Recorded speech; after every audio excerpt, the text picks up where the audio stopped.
ఆ అడవిలో చిట్టి అనే ఒక బుజ్జి ఉడత ఉండేది. చిట్టి రోజు చెట్టు మీద ఎగిరి ఎగిరి ఆడుకుంటూ జాంపలు తింటూ సరదాగా గడిపేది. ఒకరోజు అడవిలో గాలి బలంగా వీచింది. దాంతో చిట్టి చిన్న ఇల్లు కూలిపోయింది.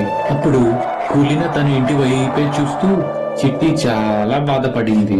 అప్పుడే అక్కడికి వచ్చిన మయు చిట్టి బాధగా ఉండడం గమనించి చిట్టి దగ్గరికి వచ్చి కూర్చుంది. అప్పుడు మయు అడిగింది, నీ పేరేంటి? ఎందుకని ఇలా కూర్చొనున్నావు? అప్పుడు చిట్టి సమాధానం చెప్తూ, నేనెంతో కష్టపడి కట్టుకున్న నా ఇల్లు ఈ రోజు గాలి వల్ల కూలిపోయింది. అప్పుడు మయు చిట్టితో అన్నది, చిట్టి బాధపడకు, మనం కొత్త ఇల్లు కట్టుకుందాం. అప్పుడు ఇద్దరూ కలిసి కొన్ని ఆకులు కొమ్మలు మట్టి తెచ్చి కొత్తగా ఇల్లు కట్టడం ప్రారంభించారు. అలాగే సాయంత్రం అయ్యేసరికి కొత్త ఇల్లు సిద్ధమయ్యింది. చిట్టి నవ్వుతూ మయుకి ఒక పెద్ద జాంపండు కానుకగా ఇచ్చింది.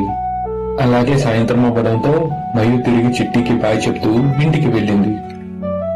పిల్లలు, దీని నుంచి మనం తెలుసుకోవాల్సిన నీతి ఏమిటంటే మంచి మిత్రుడు ఎప్పుడూ కష్టకాలంలో తోడుగా ఉంటాడు.